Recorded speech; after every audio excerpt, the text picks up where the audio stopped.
안녕하세요 여러분, 환영하고 축복합니다. 오늘은 104일차입니다. 다윗의 황혼기라는 주제로 하나님 말씀 함께 나누도록 하겠습니다. 오늘은 사무엘하 13장과 14장을 함께 나누겠습니다. 우리는 지난 시간에 다윗이 어디로 가든지 여호와께서 승리하게 하셨다고 했습니다. 이제 마지막에 나오는 전쟁이 암몬과의 전쟁인데 그 승리가 거의 끝나갈 무렵에 다윗은 낮잠을 자고, 그리고 낮잠을 잔 후에 옥상에 올라가서 어떤 여인이 목욕하는 장면을 보게 되죠. 그 여인이 바로 밧세바인데 그 목욕하던 그 여인을 데리고 와서 간음을 하게 되고, 또 그 여인의 남편 충신의 우리아를 죽이게 되죠. 그 때문에 하나님께서는 그의 죄는 용서하셨지만 앞으로 칼이 너의 집을 떠나지 않을 것이다. 네, 그렇게 예언하셨는데요. 그 예언이 실제로 이제 점차적으로 이루어지게 됩니다. 우리가 앞으로 그 장면을 보게 될 텐데요. 사무엘하 11장은 클라이막스입니다. 클라이막스고 밧세바 사건 이후에 점점 하락의 길로 가게 됩니다. 여러분들, 우리의 황혼기도 여러분들 하락은 아니라 그래도 어느 정도 평정을 유지하기를 원치 않습니까? 어떻게 하면 우리가 계속 그렇게 살아갈 수가 있을까요? 우리 하나님의 말씀에 유의하면서 하나님의 말씀 순종하는 것밖에 없을 거라고 저는 생각이 됩니다. 네, 오늘도 저와 여러분들이 그런 사람이 되어지기를 바라며 오늘도 말씀 앞에 우리 자신을 조율했으면 좋겠습니다. 네, 먼저 기도하겠습니다. 하나님 아버지 감사합니다. 오늘도 저희가 말씀 앞에 앉았습니다. 주의 말씀은 내 발의 등이요 내 길의 빛이라고 했습니다. 우리가 선줄로 아는 자, 여호와께서 승리하게 하셨는데 내가 잘해서 승리한 줄로 착각하는 그런 마음이 들었을 때 다윗조차도 그 순간에 죄를 범하게 되었습니다. 하물며 다윗이 그랬을진데 우리는 어떠하겠습니까? 우리 또한 한순간에 죄를 지을 수 있는 존재임을 하나님 앞에 고백합니다. 이 순간에도 하나님 앞에 고백하며 주의 말씀을 우리 가슴속에 새기기를 소망합니다. 성령 하나님, 이 시간에도 주장하시고 다스려 주십시오. 예수님의 이름으로 기도드렸습니다. 아멘. 네, 오늘 리딩 가이드 함께 보겠습니다. 자, 오늘 보는 사무엘하 13장 14장은 앞에서 나단 선지자를 통해서 다윗의 가문에 재앙이 있을 거라고 예언한 그 내용들이 현실이 되게 되는 내용을 우리가 보게 됩니다. 다윗의 장남 암논이 이복누이 동생을 범하게 되는 사건이 일어나고요. 그 때문에 다말의 친오빠 압살롬이 암논을 살해하게 됩니다. 만약에 다윗이 그 장자 암논에게 그때 바로 적절한 징벌만 가했더라도 이런 불상사는 발생하지 않았을지도 모릅니다. 네, 요압은 그 일로 외갓집인 그술로 도피에 이제 가게 됩니다. 그리고 그 압살롬을 그리워하는 다윗의 마음을 누가 눈치채냐면 요압이 눈치를 챕니다. 자, 그래서 그 요압이 그 두고아의 여인이 지혜로운 여인이 있는데 그 여인을 동원해서 꾸며서 다윗에게 이야기를 하게 만들고 그 여인의 어떤 그 지혜로 인해서 그 요압이 압살롬을 데리고 오게 됩니다. 그것이 우리 본문에 나오게 되거든요. 자, 본문에 들어가서 우리가 그것은 구체적으로 나누고요. 자, 이 사건은 이후에 다윗에게 큰 고난을 초래하는 압살롬 반역 사건이 있습니다. 그것의 시발점이 되게 됩니다. 네, 오늘의 가이드맵을 보시면 다윗이 왕이 되고 나서 수도를 예루살렘으로 옮겼죠. 자, 이 밧세바 사건이 정점입니다. 이 사건 후에 자, 어떤 일이 일어나냐 하면 장자 암논이 압살롬의 누이 친동생 여동생 다말을 범하게 되죠. 자, 그래서 바로 그 당시에 다윗이 말을 안 합니다. 가타부타 이야기를 하지 않습니다. 아마 장남이어가지고 그런 것도 있고 자기 자신이 또 간음죄와 살인죄를 범하지 않았습니까? 자, 그것을 사람들이 다 안단 말이죠. 자식이 다 안단 말이죠. 그러니까 말을 못하고 있었던 것 같아요. 2년이 지났어요. 이제 압살롬이 암논을 죽였어요. 그리고 나서 외갓집이 있는 그술로 도망갑니다. 자, 이 그술이 어디냐면 신약의 벳세다입니다. 여기가 어디냐면 오병이어가 일어났던 곳 베드로와 안드레 그리고 빌립의 고향이 여기에 있습니다. 네, 이 구약 이 당시에는 다 도시국가의 형태로 있습니다. 시돈, 두로, 우리 왜 블레셋도 5개 도시가 이제 하나의 나라인데 이제 도시라고 그랬죠. 이 그술도 도시국가입니다. 자, 여기로 도망을 갔는데 이 그술 왕의 이름이 달메입니다. 그러니까 압살롬의 엄마가 그술 왕 달매의 이제 딸이었던 거죠. 공주였던 거죠. 자, 그리로 이제 도망가게 되고, 거기 있으니까 이 다윗의 마음이 계속 이제 보고 싶었던 마음이 또 이제 컸던 거죠. 그것을 눈치채고 드고아에 있던 지혜로운 여인을 동원해서 이 요압이 그 여인을 통해 가지고 이제 왕께 고하게 해서 압살롬을 데리고 오게 되는 이제 작전을 펴게 되죠. 이 두관은 어디 있냐면 예루살렘에서 한 15km, 16km 밑에 떨어져 있는 이제 곳이죠. 자, 이렇게 보시고 우리 본문으로 한번 들어가 보겠습니다. 우리 13장에 보시면 13장에서 24장은 다윗의 황혼기입니다. 여기에 장자 암논과 다말의 사건이 있는데요. 1절부터 보시면 그 후에 이 일이 있습니다. 이제 밧세바 사건 이후에, 그리고 이제 암몬과의 전쟁에서 승리하게 되고 그 후에 일어난 일이라는 것입니다. 다윗의 아들 압살롬에게 아름다운 누이가 있으니 이름은 다말이라. 다윗의 다른 아들 암논이 그를 사랑하나 그는 처녀이므로 어찌할 수 없는 줄을 알고 암논이 그의 누이 다말 때문에 우라로 말미암아 병이 되니라. 이렇게 이야기하고 있죠. 자, 여기 다말이 되게 예뻤다고 그랬죠. 자, 이 공주는 함부로 밖으로 놔둘 수가 없는 것입니다. 그렇기 때문에 이제 공주가 어떻게 밖으로 나가거나 그럴 때는 이제 허락을 받아야 되는 거죠. 왕의 허락을. 자, 그런데 자, 이 암논이 사랑하기 때문에 병이 났다 그러죠. 이 병은 이제 상사병이라고 하잖아요. 그런데 저는 이것이 정말 사랑이 아니라 욕정이라고 생각합니다. 왜냐하면 우리 고린도전서 13장 보면 사랑은 오래 참고 시작해서 제일 마지막에 나오는 성품이 뭐냐면 견디는 것입니다. 참된 사랑이 아닌 거죠. 자기 욕심이고 자기 욕정입니다. 그 자기 욕심, 자기 욕정이 또 누구가 그런 죄를 범했습니까? 바로 다윗이 그런 죄를 범한 거죠. 그것은 이제 사랑이 아닌 거죠. 자, 그 순간에 하나님 앞에 엎드려야 되는데 그 욕정을 따라 행동한 거죠. 그런데 마침 그 3절에 보면 그 암논에게 요나답이라고 하는 친구가 있는데, 자, 이 친구는 다윗의 형 시므아의 아들이고 심히 강교한 자라고 이야기하고 있어요. 자, 이 성경에 강교하단 말이 사람에게 많이 나오지 않는데요. 언제 제일 처음 나오냐면 선악과 따먹을 때 사탄이 그 아담에게 이제 하와에게 가가지고 이렇게 꼬실 때 그 쓰던 표현이 강교한 사탄, 이렇게 표현하고 있습니다. 자, 그래서 이 사탄과 같은 역할을 그 요나답이 했던 거죠. 그러면서 왕자에 어떻게 이렇게 팔이 갑니까? 그러니까 이 암논이 이야기했겠죠. 내가 그 압살롬의 누이 동생 다말을 사랑하기 때문이다. 이렇게 이야기하는 거예요. 저는 이 사랑이라는 말을 함부로 쓰지 않았으면 좋겠습니다. 근데 하여튼 그렇게 썼습니다. 근데 이 요나답이 정말 강교하기 때문에 이 깨를 넣어줍니다. 어떻게 하라? 작전을 이렇게 짰는 거죠. 그게 뭐냐 하면 너 아버지한테 이야기해가지고 다말을 우리 집으로 오게 해라. 그러면서 다말의 손으로 떡을 먹여주게 하라. 그렇게 그 이야기가 이제 나옵니다. 여러분들 그 이야기를 많이 들어보셨기 때문에 너무 자세하게 하지는 않겠습니다. 그래서 다윗이 이제 사람을 보내어서 다말에게 네 오라버니 암논의 집에 가서 그를 위로해서 그 음식을 차려줘라. 그렇게 이야기하죠. 자, 그래서 다말이 이제 과자를 구워가지고 이제 차려주는데도 먹지 않죠. 그런데 다말이 이 암논이 어떻게 이야기하냐면 사람들 다 나가라 그러는 거죠. 너 혼자 침실로 들어오라는 거예요.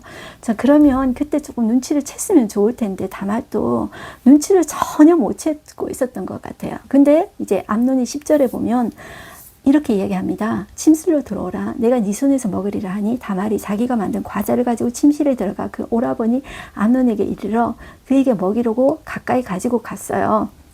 다말은 전혀 눈치를 못 챘는데 암논이 그를 붙잡고 그에게 이르되 나의 누이와 와서 나와 동침하자, 이렇게 이야기를 해요.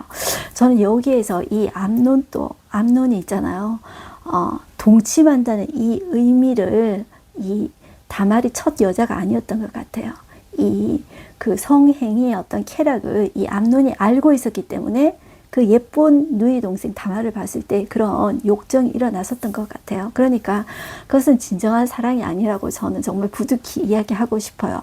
그래서 이제 이 다말은 이렇게 이야기하죠. 12절부터 쭉 보시면 내 오라버니야 나를 욕되게 하지 말라. 이런 일은 이스라엘에서 일어나지 못할 일이다. 이런 어리석은 일을 행하지 말라.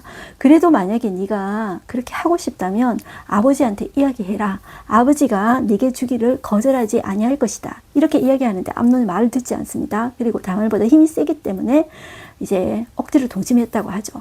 그리고 15절에 보면 180도 바뀝니다. 그를 심히 미워해서 이제는 미워하는 마음이 사랑하던 마음보다 더했다고 얘기해요. 그래서 일어나라, 가라.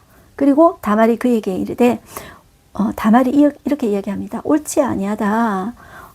네가 지금 나를 쫓아보내는 이 큰 악은 아까 내게 행한 그 악보다 더하다. 이렇게 이야기하는데 암논이 그를 듣지 않고 그가 부리는 종을 불러들여가서 이렇게 이야기합니다. 이 계집이라고 이야기합니다. 이 계집을 내게서 이제 내보내고 문빗장을 지르라고 이야기합니다. 이것이 절대로 사랑이 아니죠. 이 사랑이라는 말을 가정한 욕정입니다. 오늘날 얼마나 이런 말은 사랑하는데 정말 사랑 아닌 행동을 많이 하고 있습니까? 우리가 사랑이라는 말을 할 때 내가 오래 참고 있는가, 내가 오래 견디고 있는가, 그것을 생각해 보면 나의 사랑의 척도를 생각해 볼 수 있다고 저는 생각을 합니다. 자, 그래서 암논의 하인이 그를 끌어낸 거죠. 자, 문빗장을 질렀습니다. 이 다말은 채색옷을 입었는데, 자, 이제는 죄를 머리에 뒤집어 쓰고 채색옷을 찢고 머리 위에 손을 얹고 막 이렇게 막 크게 울부짖고 있습니다. 자, 이제 그의 그 오라버니 친오빠 압살롬이 이제 이 다말에게 와서 네 오라버니 암논이 너와 함께 있었느냐? 자, 그런데 그는 내 오라버니니 누이야 지금은 잠잠히 있고 이것으로 말미암아 근심하지 말라 이렇게 이야기합니다. 그리고 이 다말은 압살롬의 집에 처량하게 지내니라 이렇게 이야기합니다. 21절 보면 다윗 왕이 이 모든 일을 듣고 심히 노했다 이야기합니다. 자, 이 이야기를 듣고 바로 있잖아요. 암논에 대해서 네가 왜 그렇게 했어? 자기가 물론 다윗도 그런 성범죄를 저질렀지만 자식이 그런 죄를 저질렀을 때 이야기해줘야 되지 않나요? 암논도 만나고 그리고 다말도 만나서 네가 얼마나 힘들었느냐, 내가 네 아픔을 안다. 그리고 이제 친오빠 압살롬의 집에 있으니까 압살롬에게도 네가 어떻게 해줘라, 다말에게 해줘라 이렇게 따뜻하게 이렇게 좀 해줬으면, 아픔을 만져줬으면은 뭐 이렇게 정말 문제 해결을 못 해주었을지라도 정말 그 아픔을 위로해주고 그렇게만 해주었더라도 쓴뿌리가 자라나지 않았을 거예요. 그런데 이 시간이 가면 갈수록 이제 쓴뿌리가 계속 자식들에게 자라나기 시작한 거예요. 이 압살롬은 참 주도 면밀한 사람입니다. 이 계획을 계속 쭉 하고 있어요. 그 마음의 상처를 계속 키우고 있습니다. 그래서 22절 보면 압살롬은 암논이 그의 누이 다말을 욕되게 하였으므로 그를 미워하여 암논에 대한 잘잘못을 압살롬이 말하지 아니하니라 이렇게 이야기하죠. 여러분들 신약에 보면 예수님이 미워하는 마음부터 살인이라고 그랬어요. 정말로 압살롬은 그 미워하는 마음이 속에 있었기 때문에 결국 암논을 죽이죠. 자, 그 다음에 암논의 복수가 나옵니다. 자, 세월이 어떻게 지났냐면 만 2년 후가 지났습니다. 자, 그때 압살롬이 양털을 깎는 날이에요. 그런데 이 압살롬이 왕의 모든 아들, 왕자들을 다 청합니다. 자, 그리고 이제 그 다윗 왕에게 나가, 자, 이제 제가 양털을 깎는데 신하들 데리고 당신의 종과 함께 오십시오. 이렇게 청합니다. 이제 압살롬이 청하는데 왕은 뭐 그렇게까지 하겠냐. 그러니까 압살롬이 간청했다는 말이 나오죠. 자, 이제 간청하는데 압살롬이 종들에게 어떻게 이야기하냐면 너희들은 암논을 주시해. 그러면서 암논의 마음이 술로 취해서 즐거워할 때 자세히 보다가 내가 신호를 딱 주면 너희는 담대히 용기를 내서 암논을 죽여야 돼. 이렇게 이야기를 한 거죠. 그리고 암논을 죽였어요. 그리고 다른 모든 왕자들은 자, 너무 놀랬겠죠. 그러면서 노새를 타고 도망갔다. 이런 이야기가 나옵니다. 자, 이 이야기가 소문이 들렸어요. 그래서 31절에 보면 다윗 왕이 깜짝 놀란 거예요. 그래서 31절 왕이 곧 일어나서 자기 옷을 찢고 땅에 드러눕고, 반응을 보세요. 얼마나 놀랐으면 그때 옷을 찢고 땅에 드러눕고 신하들도 다 옷을 찢고 모셔 선 거예요. 그런데 이 강교한 요나답이 이렇게 이야기합니다. 32절 내 주여, 젊은 왕자들이 다 죽임을 당한 줄로 생각하지 마소서. 오직 암몬만 죽었으리이다. 그가 압살롬의 누이 다말을 욕되게 한 날부터 압살롬이 결심한 것이니이다. 이렇게 이야기를 합니다. 너무나도 간교하죠. 자, 이렇게 이제 이야기를 하고, 자, 이 압살롬은 왕과 왕의 신하들은 심히 통곡을 합니다. 자, 그런데 이 37절에 압살롬은 어디로 도망가냐면 그술왕 암미울의 아들 달메에게로 갔고 외갓집으로 갔다는 말입니다. 다윗은 날마다 그의 아들로 말미암아 슬퍼하니라. 이 아들은 압살롬을 말하는 것이 아니라 암논을 슬퍼했다는 것입니다. 그의 장자 암논을 슬퍼했다는 말입니다. 네, 38절은 압살롬이 도망하여 그술로 가서 산지 이제 3년이 지난 거예요. 여러분들 지금 토탈 몇 년이 지났습니까? 5년 되었습니다. 근데 39절 다윗 왕의 마음이 압살롬을 향하여 간절하니 암논은 이미 죽었으므로 왕이 위로를 받았음이더라. 자, 이제 14장에 오시면 자, 이 요압이 왕의 그런 마음을 눈치를 챕니다. 자, 그래서 수르야의 아들 요압이 수르야의 아들 나오죠. 수르야는 누구냐 하면 다윗의 누나입니다. 그러니까 이 다윗하고 요압은 사촌지간이 되겠죠. 자, 이 왕의 마음이 압살롬에게를 향하는 줄 알고 자, 드고아의 사람을 보냈다 그랬습니다. 제가 앞에 가이드맵 할 때 드고아는 예루살렘에서 한 15km, 16km 떨어진 남쪽에 있는 성이라고 했고 거기는 목초지가 많습니다. 그래서 성경에 보면 아모스 선지자가 그 드고아 출신입니다. 그 드고아의 사람을 보내서 거기에 지혜로운 여인 하나를 이제 삽니다. 그래서 이 요압이 작전을 짭니다. 이제 압살롬 데려오기 작전을 짭니다. 그래서 이 여인에게 이렇게 하라고 시키는 겁니다. 상복을 입어라. 그리고 기름 바르지 말고 죽은 사람을 위해서 오래 슬퍼하는 여인같이 하고 왕께 들어가서 이러이러하게 말하라. 이렇게 이야기합니다. 그래서 이 드고아 여인이 이렇게 얼굴을 땅에 대고 다윗 왕에 이르러서 이렇게 이야기합니다. 왕이여 저를 도와주소서 이렇게 이야기하니까 이 다윗이 무슨 일이냐 이렇게 고하거라 이렇게 이야기하죠. 저는 과부입니다. 저는 남편도 없고 아들 둘이 있는데 이 아들 둘이 싸우다가 이제 한 아이가 다른 아이를 쳐서 죽였습니다. 그런데 온 족속이 일어나서 그 죽인 그 아들 그놈을 내놔라. 그놈 살려두면 안 된다. 이렇게 나왔습니다. 저는 그러면 두 아들을 동시에 잃게 되는데 저는 어떻게 되겠습니까? 저는 그러면 이 두 아들을 잃으면 상속자가 없습니다. 이렇게 이야기를 하죠. 그러니까 10절로 가겠습니다. 이 다윗 왕이 어떻게 이야기하냐면 누구든지 내게 말하는 자를 내게 데려와라. 그가 다시는 너를 건드리지도 못하게 하겠다. 내가 책임져 주겠다. 자, 이렇게 이야기를 하면서 이 여자가 한 발자국 더 나아갑니다. 자, 한 발자국 더 나아가서 12절을 보시면 이 여자가 어떻게 이야기하냐면 청하건대 당신의 여종을 용납하여 한 말씀을 내 주 왕께 여쭙게 하소서 하니 그가 자 말하되 말하라 이렇게 이야기하죠. 자, 이 여자가 어떻게 이야기하냐면 지금 압살롬을 전제로 하고 이야기하는 거라고 생각을 하셔야 돼요. 자, 그러면 어찌하여 왕께서 하나님의 백성에게 대하여 이 같은 생각을 하셨나이까? 이 말씀을 하심으로 왕께서 죄 있는 사람같이 되시면 그 내쫓긴 자를 왕께서 집으로 돌아오게 하지 아니하심이니이다. 근데 쫓긴 자가 누구냐 하면은 압살롬을 말하는 거예요. 그러면서 우리는 필경 죽으리니 땅에 쏟아진 물을 다시 담지 못할 것 같으나 이 벌써 벌어진 일입니다. 다시 이 물을 다시 담지 못합니다. 그런데 하나님은 생명을 빼앗지 아니하시고 방책을 배우시는 분이시고 내쫓긴 자가 하나님께 버림바가 되지 아니하게 하실 분이십니다. 이렇게 이야기를 하죠. 그러면서 이제 계속 이야기를 주절주절 계속 이제 이야기를 합니다. 자, 그런데 이제 이 다윗이 눈치를 챕니다. 그래서 19절에 자, 이 모든 일을 요압이 너와 함께 해서 요압이 너한테 이렇게 말하라고 주더냐? 그러니까 이 여자가 이제 깜짝 놀라는 거죠. 그래서 어떻게 하셨습니까? 이제 이렇게 나오는 거지요. 그래서 20절에 보시면 이는 왕의 종 요압이 이 일의 형편을 바꾸려 하여 이렇게 함이니이다. 내 주 왕의 지혜는 하나님의 지혜와 같아서 땅에 있는 일을 다 아시나이다. 이렇게 이야기를 한 거죠. 자, 이제 왕이 요압에게 이르되 내가 이 일을 허락하였으니까 너는 가서 청년 압살롬을 데려오라고 합니다. 여러분들 이 말이 거리감이 느껴지지 않습니까? 이 압살롬은 자기 아들이잖아요. 그리고 자기가 지금 보고 싶어 해서 이 요압이 눈치를 채고 이 드고아 여인하고 작전을 짜서 이렇게 한 거잖아요. 그런데 청년 압살롬이래요. 거리를 두면서 이렇게 말을 하는 거죠. 자, 이 요압은 22절에 땅에 엎드려 절하고 왕을 위하여 복을 빌고 요압이 이르되 내 주 왕이여 종의 구함을 왕이 허락하시오니 종이 왕 앞에서 은혜 입은 줄을 오늘 아나이다. 이렇게 하고 요압이 일어나 그술로 가서 압살롬을 데리고 예루살렘으로 왔어요. 자, 데리고 왔어요. 그러면 이렇게 화해를 해야 되잖아요. 그런데 24절 보세요.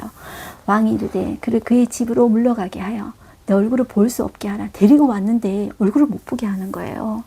자, 그러니까 압살롬이 자기 집으로 돌아가고 왕의 얼굴을 보지 못하니라.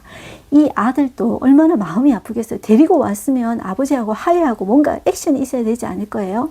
그런데 다윗이 이것을 안 하는 거예요. 이걸 보면은 야, 다윗의 성격이 뭐 이러냐 이런 생각이 듭니다. 그러니까 다윗이 정말 완벽하지 않다. 다윗도 정말 이런 흠이 있구나 이런 생각이 들어요. 그리고 다윗 참 소심하다 이런 생각이 듭니다. 자, 그래서 25절 보시면 자, 이 압살롬에 대해서 이제 표현을 하고 있습니다. 압살롬이 어떤 사람인지 이야기를 하고 있는데 온 이스라엘 가운데서 압살롬같이 아름다움으로 크게 칭찬받은 자가 없으니 그런 발바닥부터 머리 정수리까지 흠이 없음이라 이렇게 이야기하죠. 우리 외에 애들 이런 노래 하잖아요. 머리부터 발끝까지 다 사랑스러워 이런 노래 있잖아요. 그죠? 자, 정말 머리 정수리부터 발끝까지 자, 아름다운 곳이 없었다는 거죠. 그리고 머리숱은 얼마나 많은지. 여러분들 남자는 머리숱이 적으면 대머리이면 아무리 잘생겨도 여러분들 저기 얼굴이 별로 안 좋은 거 아시죠? 자, 그런데 머리숱도 많은 거예요. 그래서 머리털이 무거움으로 연말마다 깎았으며 그의 머리털을 깎을 때 그것을 달아본 적 그의 머리털이 왕의 저울로 200세겔이었더라. 자, 이게 200세겔이 얼마냐면 2.3kg입니다. 2.3kg. 그러니까 숱이 엄청 많았다는 거죠. 그리고 아들 셋과 딸 하나를 낳았는데 딸의 이름을 다말이라고 했다는 거예요.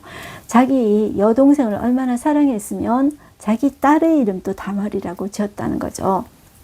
자, 그리고 나서 온 지 2년이 지났어요. 28절에 보면 압살롬이 이태 동안 적혀져 있죠. 2년이 있었어요. 그런데도 예루살렘에 있었는데도 왕의 얼굴을 보지 못하게 한 거예요. 이 다윗 참 미스테리한 인물이다 이런 마음이 들어요. 자기의 어떤 죄로 인해서 자식들도 이런 죄를 짓는 것을 보고 얼마나 또 마음이 상했을까. 근데 또 회개를 했잖아요. 회개를 했으면 일어나는 문제에 대해서 다시 가슴 아프지만 다시 가족끼리 모아서 회개하고 드러내놓고 서로 위로해야 되고 이런 일이 많은데요. 그냥 쓴뿌리가 계속 자라나도록 이렇게 내버려 둔 거죠. 이것이 정말 가슴 아픈 일이에요. 그래서 우리가 우리 마음에 이런 쓴뿌리와 상처, 특히 가족에게 대한 상처는 더 깊죠.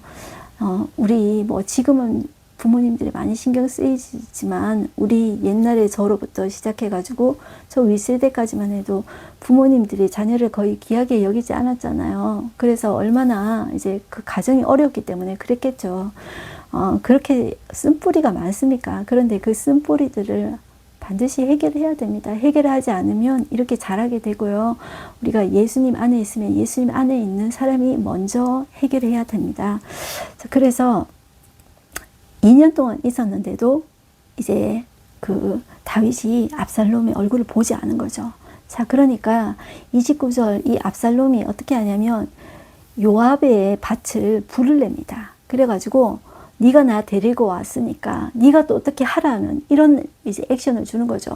그러면 요압은 왜 압살롬을 데리고 왔을까? 그렇게 생각했을 때 이것은 성경에 나오지는 않습니다. 그냥 추측만 할 뿐이죠. 그런데 장자 암논이 죽었으니까 그 다음에 압살롬이 이제 왕의 총애를 받으니까 이 압살롬이 왕이 될 수도 있지 않을까? 요압은 그렇게도 생각할 수 있었을 것 같지만 왕의 마음이 압살롬을 좋아하고 이제 그런 마음이 있는데 지금은 죄를 지었으니까 멀리한다. 이런 마음이 있으니까 또 데리고 왔을 수도 있었을 거라고 하는데 성경이 거기까지 말은 하지 않으니까 우리가 거기까지만 이제 가도록 하겠습니다. 그래서 이제 네가 이제 나를 왕 앞으로 모셔드려라. 이제 이런 이야기를 이제 불을 내면서 요압의 밭에 불을 내면서 이제 한 것이죠. 그래서 32절 보시면 압살롬이 요압에게 이렇게 이야기합니다. 내가 일찍이 사람을 내게 보내 너를 이리로 오라고 청한 것은 내가 너를 왕께 보내 아뢰게 하기를 어찌하여 내가 그 술에서 돌아오게 되었나이까 이때까지 거기에 있는 것이 내게 나았으리이다 하려 함이로다. 이제는 내가 나로 하여금 왕의 얼굴을 볼 수 있게 하라. 내가 만일 죄가 있으면 왕이 나를 죽이시는 것이 옳으니라. 자, 그 말이 맞지 않습니까? 이 압살롬의 말이 맞는 것 같아요. 그런데도 불구하고 이 다윗은 어떤 액션을 안 치네요. 그런데 이제 요압이 34절에 보면 왕께 나아가서 그에게 아뢰되 왕이 압살롬을 부르니 그가 왕께 나아가 그 앞에서 얼굴을 땅에 대어 그에게 절하매 왕이 압살롬과 입을 맞추니라. 여전히 아버지와 아들의 이제 정말 이제 어떤 화해가 아니라 왕과 신하의 어떤 거리처럼 이렇게 멀게만 느껴지죠. 자, 이렇게 오늘 본문은 끝납니다. 자, 여러분들 끝났는데 고구마를 몇 개 먹은 것처럼 정말 답답하지 않습니까? 자, 이렇게 다윗은 그의 죄 때문에 이 자식 간의 관계도 이제 함부로 말을 하지 못하고 점점 더 미궁속으로 빠져나가는 것 같아요. 그런데 이 우리가 죄를 지었을 때 이것이 빌미가 되어서 우리 자신뿐만 아니라 가족에게도 영향을 미치고 이거 시간이 가면 갈수록 쓴뿌리가 더 자라게 나게 되는 것을 우리가 오늘 볼 수 있었습니다. 오늘 하루 한 절 말씀 보겠습니다. 왕이 요압에게 이르되 내가 이 일을 허락하였으니 가서 청년 압살롬을 데려오라 하니라. 오늘의 인사이트 보겠습니다. 요압의 설득으로 다윗은 그술로 도망갔던 압살롬을 예루살렘에 다시 돌아오게 합니다. 형제 암논을 죽인 죄에 대해서 국법으로 그를 다스리지도 않고 철저한 징계 이후에 사면하는 절차도 없이 허락한 일입니다. 그렇다고 용서하지도 않습니다. 압살롬을 돌아오게 한 이후 2년 동안이나 보지도 않고 방치합니다. 정의도 사랑도 없는 다윗의 처사입니다. 이 일로 압살롬은 불안감으로 아버지 다윗에 대한 분노를 쌓아가면서 반란을 일으키게 됩니다. 네, 이 원인은 근본적인 원인은 다윗 자신도 성범죄자 그리고 살인자였기 때문에 자신의 죄 때문에 자식들에게도 말을 하지 못한 것이죠.